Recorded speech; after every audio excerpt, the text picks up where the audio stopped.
श्री कृष्ण गोविंद हरे मुरारे, हे नाथ नारायण वासुदेवा। बहुत सुंदर प्रसंग है। सुखदेव जी कहते हैं, राजन, विशेषता है कि जड़ भरत जैसा संत रघुवर जैसे अभिमानी को आत्मोपदेश करते हैं। जड़ भरत ने रघुवर से कहा, आत्मा की अनुभूति कैसे होगी? राजन, आत्मा का ज्ञान कभी तपस्या से नहीं होता, घर छोड़कर वन जाने से नहीं होता।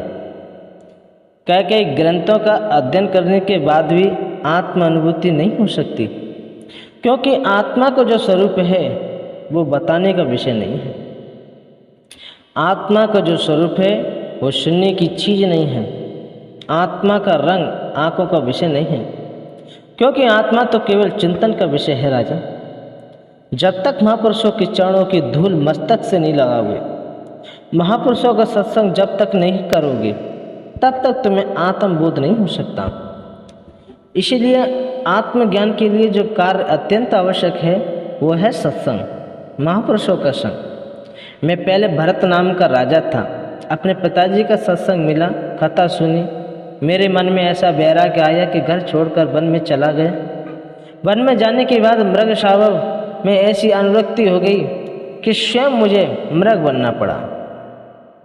लेकिन मृग के शरीर में भी मेरी पूर्व जन्म की स्मृति नष्ट नहीं हुई, और वो स्मरण मेरा आज भी नष्ट नहीं होता। मैं कितना बड़ा भाग्यवान। सत्संग का प्रताप है, ये कृष्ण चिंतन का प्रताप है। मैं आज संसार के असंग रहकर विचरण करता हूँ। न मेरा किसी के प्रति लगाव है, न मेरा किसी के प्रति दुर्भाव है। दोनों ही परिस्थितियों में एक रस बनकर रहता हूँ। इसीलिए राजन, चिंतन करो, एकांत में बैठकर अपने आप से ये प्रश्न करो कि मैं क्या हूँ, आखिर मेरा स्वरूप क्या है। क्योंकि आत्मा का बोध जिसे हो जाता है राजन, उसे परमात्मा की प्राप्ति हो सकती है। इसीलिए आत्मा अनुभूति करो। जब तक तुम ये सोचोगे राजन कि ये कहार जो पाल की ढोरे हैं ये छोटे और मैं बड़ा हूँ, जब तक ये भाव तुम्हारे मन में है, तुम्हें आत्मबोध नहीं हो सकता। संसार में एक दृष्टि से सबको देखो, छोटे से छोटा प्राणी, बड़े से बड़ा महापुरुष। यदि आत्म दृष्टि से देखें तो सब एक हैं, अंतर किसी में नहीं समझना चाहिए। रघुवर महाराज के मन में ऐसा वैराग आया कि राजपाट छोड़कर परमात्मा के चिंतन में लग गए, निमग्न हो गए। आशा सुखदेव जी कहते हैं, राजन, जड़ भरत जैसे महापुरुषों के अवतार से, जड़ भरत के संग से हमारी इस भूमि का नाम भारत है। हमारी भूमि पर 3 भरत हुए। एक हैं केके कुमार श्री भरत, दूसरे हैं श्रीमद् भागवत जी के ज्ञानी जड़ भरत, और तीसरे हैं दुष्यंत नंदन शकुंतला कुमार श्री भरत। इन तीनों भरतों को हम अभिनंदन करते हैं। एक भरत हैं भक्ति योगी, और दूसरे हैं ज्ञान योगी, और तीसरे भरत हैं कर्म योगी। इन तीनों महापुरुषों के नाम पर हमारी भूमि का नाम भारतवर्ष पड़ गया।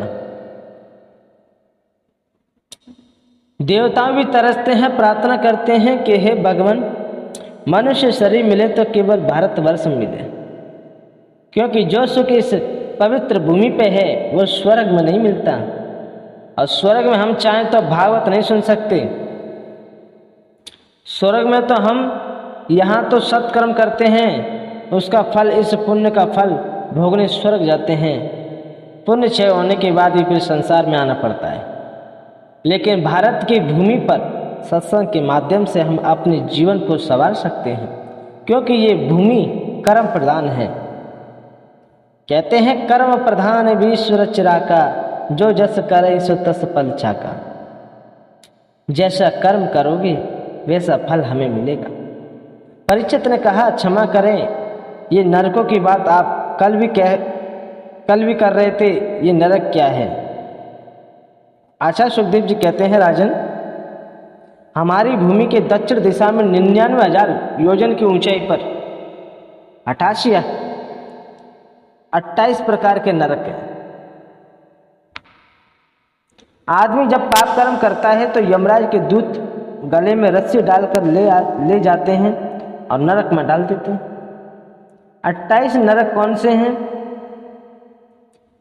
तामिश्र, अंधतामिश्र, रौरव, महारौरव, कुंभिपाक, कालसूत्र, असिपत्रवन, झूठी गवाही। जो धोखा करता है उसे तामिश्र नरक के नरक में जाना पड़ता है। जो व्यक्ति पराये धन को हड़पना चाहता है वह व्यक्ति अंतर्तामिश्र नरक में जाता है। जो व्यक्ति किसी से घृणा द्वेष करता है वो रोरक नरक में जाता है। जो व्यक्ति हिंसा करता है वो कुंभिपाक नाम के नरक में जाता है। राजा ने पूछा, ये कुंभिपाक नरक क्या है? तो सुखदेव जी बोले, बहुत बड़ी भट्टी, बड़ी कढ़ाई में हजारों मन तेल उबलता है, उसमें उस व्यक्ति को डाल दिया जाता है। अपने बुरे कर्मों को याद करके उसकी सजा भुगतनी पड़ती है। तकलीफ होती है मरने से ज़्यादा, पर मरता नहीं है। इसीलिए किसी भी प्राणी को कष्ट मत दो। सुंदर पशु पक्षी परमात्मा की दृष्टि का ये सौंदर्य है। उसे हम जीवन नहीं दे सकते तो उसे मारने का हमारा क्या अधिकार है? अपने स्वार्थ के लिए मानव जीव हत्या करके उसको पकाकर खा जाते हैं। विदेशी लोग दिन पे दिन शाकाहारी होते जा रहे हैं। एक लंदन से आए हुए सज्जन मिले और बोले, ठाकुर जी, मैंने मांस व चट बिल्कुल छोड़ दिया। ये परिवर्तन मेरे जीवन में भागवत कथा सुनने से हुआ। मैंने एक लेख लिखा है कि मनुष्य का जो शरीर है वो चलता फिरता कब्रिस्तान है। मैंने कहा, ये कैसे? वह बोले, मनुष्य के शरीर में ही कब्रिस्तान हमारा शरीर है। कैसे? वो बोले, मनुष्य कितने पशु पक्षियों को मारकर खा जाता है। हमारा शरीर तो है, परमात्मा मिलेगा कैसे? परमात्मा को मंदिर में रहते हैं। हृदय में मंदिर बनाओगे तो ही उसमें राधा माधव का वास होगा। हिंसा की वृत्ति छोड़ो, वेद के विरुद्ध आचरण करेंगे तो फल भुगतान पड़ेगा। तो मेरे श्रोताओं भक्तजनों, मैंने आपको बहुत सुंदर बातें बताई हैं। इसमें से आपने क्या सीखा क्या नहीं सीखा, कमेंट बॉक्स में बताइए। जय श्री कृष्ण।